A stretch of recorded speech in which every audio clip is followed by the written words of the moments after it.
I've always tried to be the good stepmom. You know, the one who doesn't overstep, who supports but never intrudes too much. Mark, my stepson, was always a quiet guy, a bit reserved. He wasn't like the other kids I'd met before. He was thoughtful, kind of lost in his own world, and frankly, he always seemed like just a boy to me. But lately, things have been different. I don't know what changed exactly, or when it started, but I've noticed it in the way he carries himself. It's not just the way his shoulders have filled out, or how his jawline seems sharper now, almost like a man's.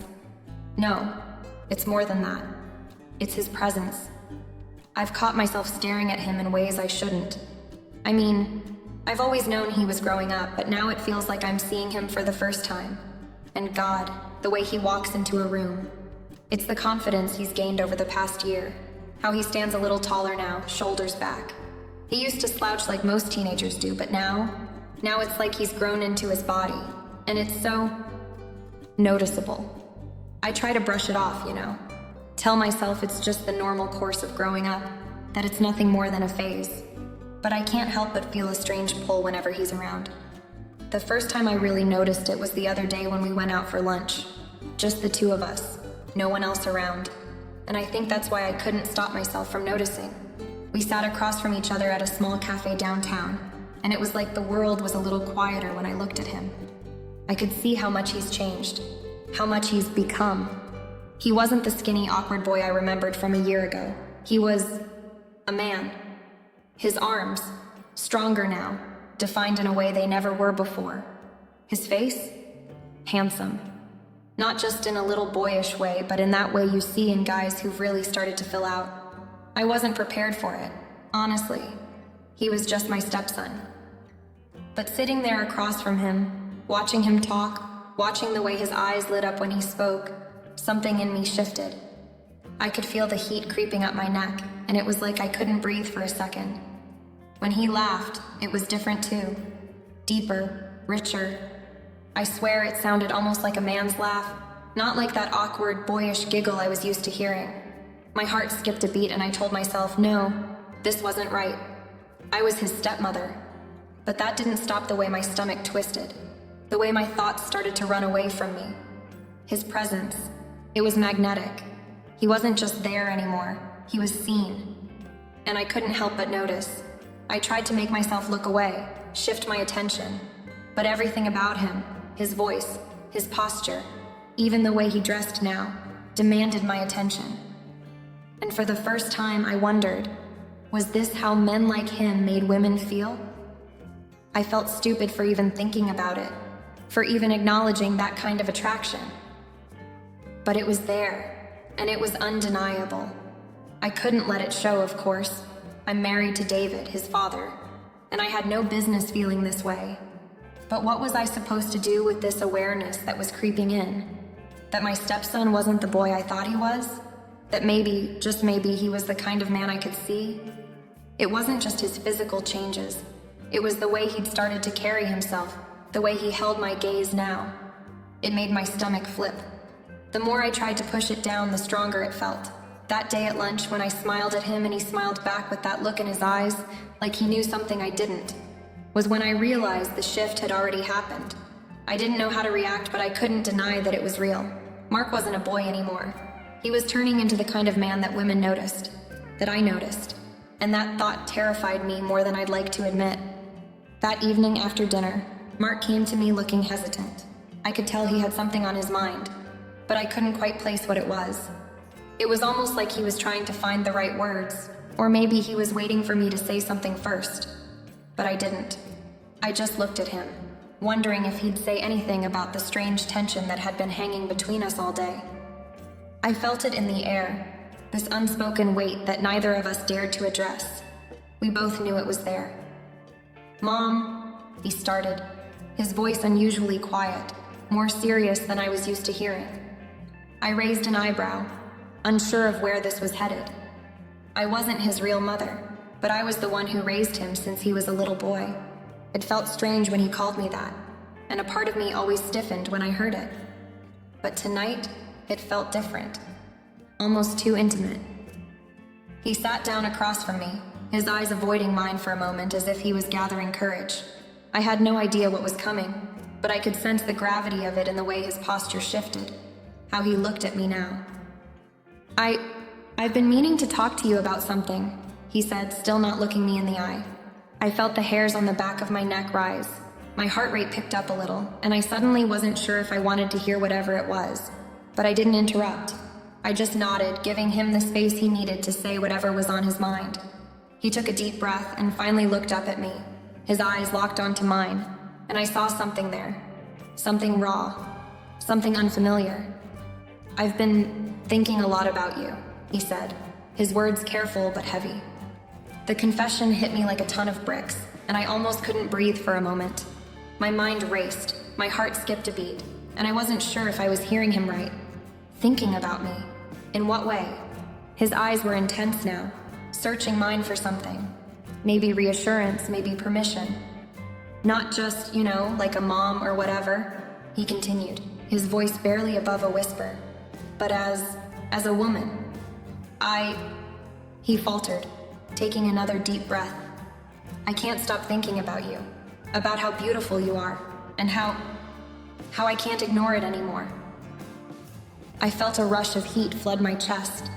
I wanted to say something to stop him, but my mouth went dry. I could feel the weight of his words sink in, making everything inside me freeze, then twist, then burn.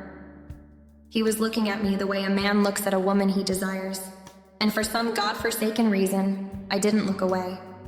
I wasn't sure if I should be disgusted or ashamed, but I wasn't. My thoughts were all jumbled, tangled with guilt and confusion, yet there was something else there too. Something I didn't want to admit. Something that mirrored the feelings stirring inside of me. Feelings that had no business being there. Before I could say anything, he leaned forward. His face so close now I could feel the warmth of his breath. I could smell the faint trace of cologne he wore. Something deep, musky. It made my pulse quicken. I don't know what to do with this, he said, almost pleading, like he was asking for permission or forgiveness all at once. But I had to tell you, I had to get it out. His words hung in the air like a weight I couldn't shake, and for a moment, neither of us spoke. I felt a strange, electrifying pull towards him, a feeling I couldn't explain. It wasn't just what he'd said, it was the way he said it, the vulnerability in his voice, the way he looked at me like I was something he wanted, something that mattered. I should have stopped him, told him this was wrong, that we were crossing a line that couldn't be uncrossed. But instead I found myself drawn in, caught in that same unspoken tension that had been building up for weeks, maybe longer. The pull between us had become too strong, too impossible to ignore. And before I knew what was happening, my body moved on its own. My lips found his in a kiss, soft at first, testing the waters. But it didn't stay that way for long. It deepened almost instantly, as if we both knew we were already past the point of no return. The kiss was hungry, desperate, filled with everything neither of us had said aloud. The passion between us was electric, and for that moment, I didn't feel like his stepmother anymore. I didn't feel like the person I'd been just moments before. I felt alive in a way I hadn't in years. When we pulled apart, neither of us spoke. I was breathless, my heart racing in my chest. I felt his hands still on my shoulders, his touch lingering like a question neither of us had the answer to. I couldn't deny what had just happened. Neither of us could. Sarah, he whispered my name like it meant something more now. And in that moment, it did. But I couldn't go any further. I couldn't let this continue, could I? The guilt weighed heavily on me, but the desire was too real to deny. We were both teetering on the edge, and I wasn't sure how we were going to pull ourselves back from it. I knew we'd crossed a line, but at that moment, all I could think about was how badly I wanted to kiss him again. The kiss, the connection, it haunted me long after it happened. My thoughts kept drifting back to it, replaying the moment over and over in my mind. I could still feel the warmth of Mark's lips against mine, the softness of his touch, the intensity in his eyes. It wasn't just a kiss. It felt like a promise, like something bigger than us had shifted. But it was wrong. I knew that. I was his stepmother, married to his father. This couldn't happen. This was a mistake, something we should never have allowed to happen, no matter how badly it felt. The reality of what had just unfolded hit me like a wave. The weight of it suffocated me. I wasn't just betraying David, I was betraying myself. I tried to push the thoughts away, tried to convince myself it was just a moment of weakness, a lapse in judgment. But when I looked at Mark the next day, everything changed. His eyes had a new depth, a new intensity. He wasn't the same boy I had raised, the boy who'd been so awkward and uncertain. Now, he was a man, and I found myself seeing him in a way I never had before. My heart ached, and my chest tightened when I caught him staring at me, like he was waiting for something. Maybe for me to acknowledge what had happened, maybe for me to tell him it was okay. But I couldn't. I couldn't make this okay. I spent the next few hours pacing around the house, trying to force my mind to settle, to let it go. But I couldn't. Every room I walked into, every corner I turned, there was his presence. It was like I couldn't escape it, couldn't get away from the weight of what had happened. I wanted to scream, to yell at myself for being so foolish, but I couldn't bring myself to. Because deep down, I knew I wasn't just angry at the situation. I was angry at the feelings I couldn't control. And then there was Mark. I could feel him watching me, like he was waiting for something to change between us.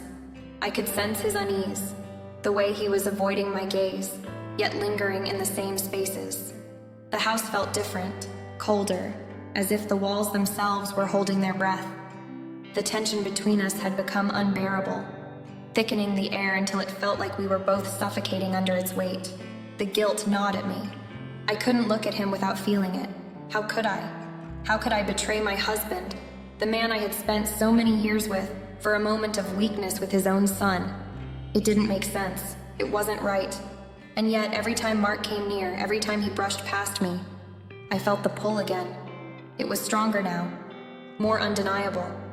My mind screamed at me to stop, to push him away, to pretend like nothing had happened.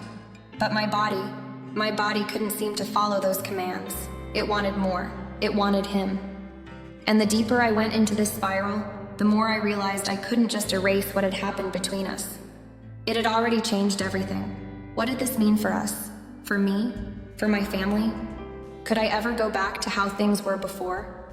How could I face David, knowing that his own son had awakened something in me that I should never have felt?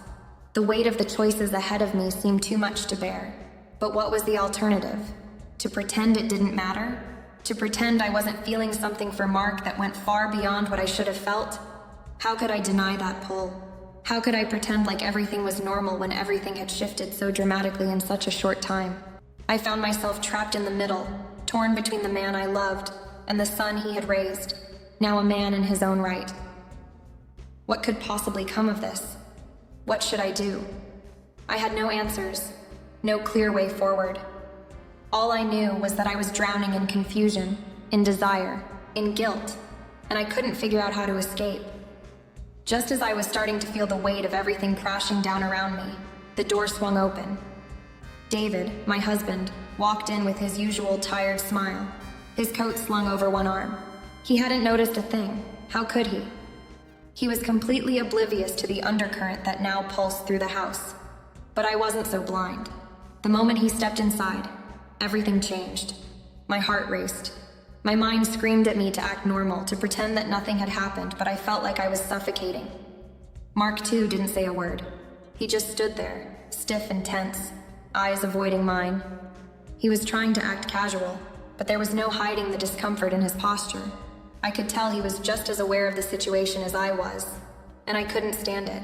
Not the guilt, not the pressure of it all. Every inch of me was screaming for things to go back to how they used to be, but they never would. Not now.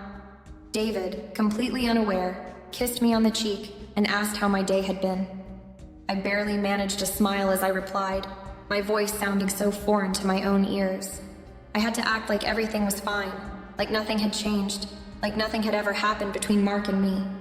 But inside, I felt a million miles away from him. My mind was elsewhere, trapped in that moment with Mark, replaying it over and over. The silence that followed felt deafening. I tried to carry on with the evening, tried to seem like I was part of the conversation, but my thoughts were scattered. scattered between the man I married and the boy. No, man, who had awoken something in me I shouldn't have felt. I couldn't even look at David without feeling like I was betraying him. He deserved more than this. He deserved to be loved fully, without me constantly thinking of someone else. But how could I explain to him that something had shifted, that my feelings had somehow been divided? How could I tell him the truth, knowing it would destroy everything?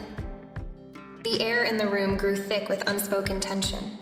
I could feel Mark's eyes on me, and I knew he was waiting for something. Maybe he was waiting for me to acknowledge what had happened, for me to say something, anything, to ease the weight between us. But I couldn't. I couldn't bring myself to do it. I didn't know how to. The rest of the evening passed in a blur. David talked about his day, Mark nodded along when appropriate, and I smiled and said the right things. But every word felt like it was coming from someone else. The person sitting at that table wasn't me.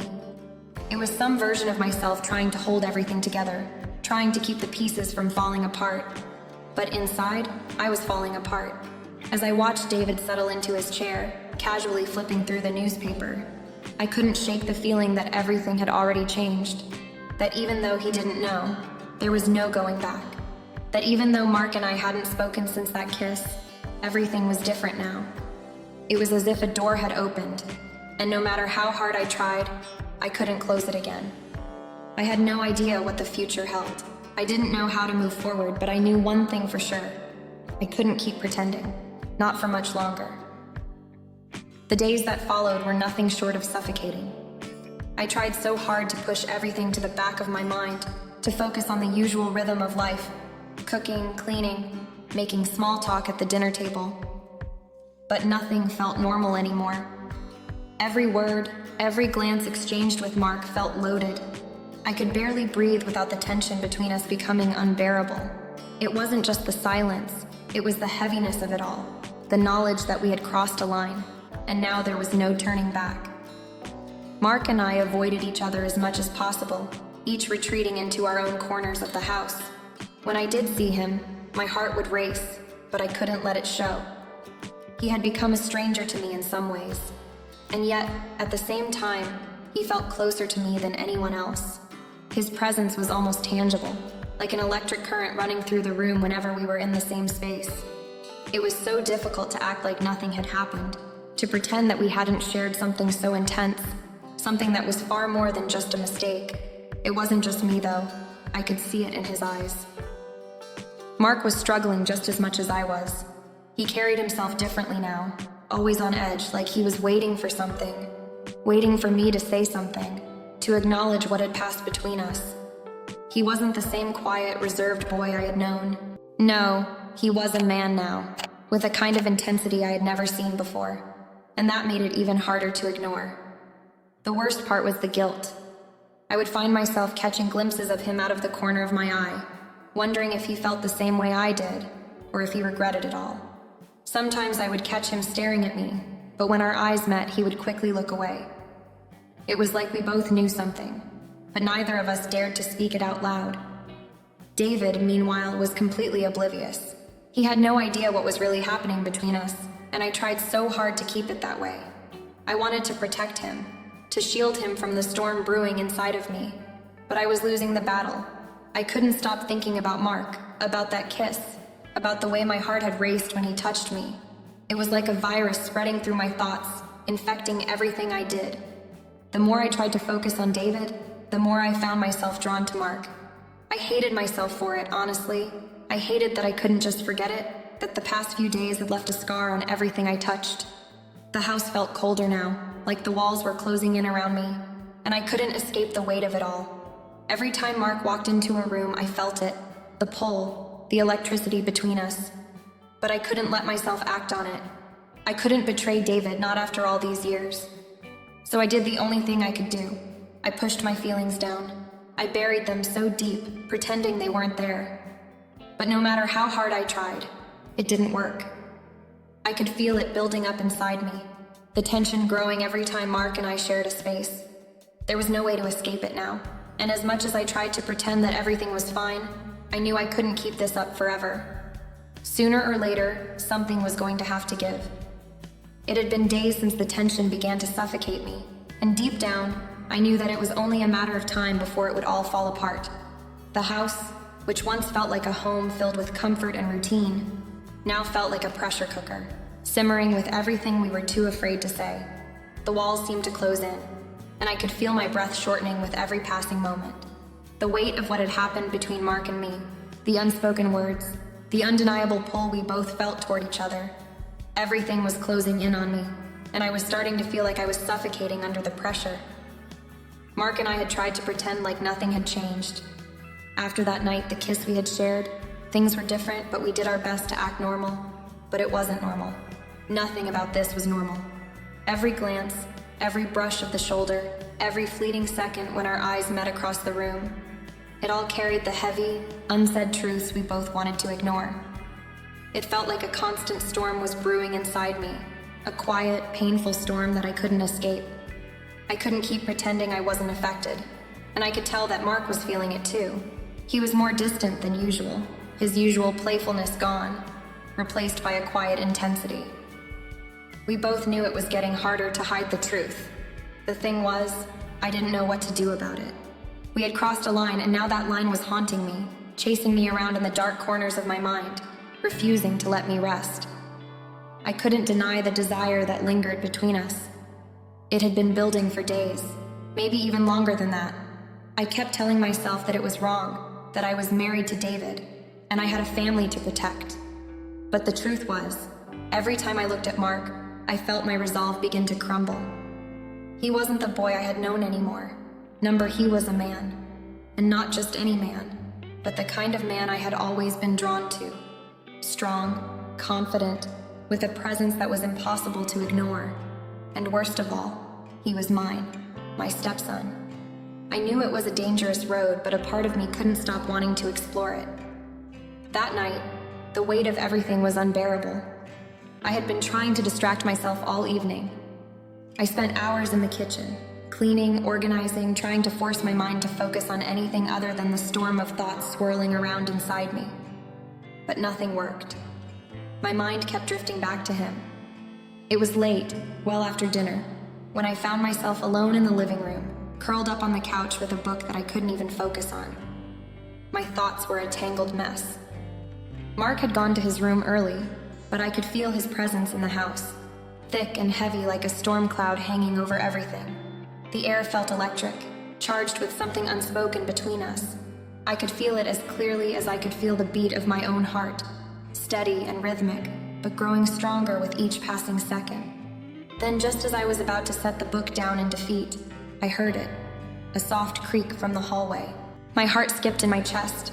I didn't have to look up to know who it was. I felt him before I saw him. Mark.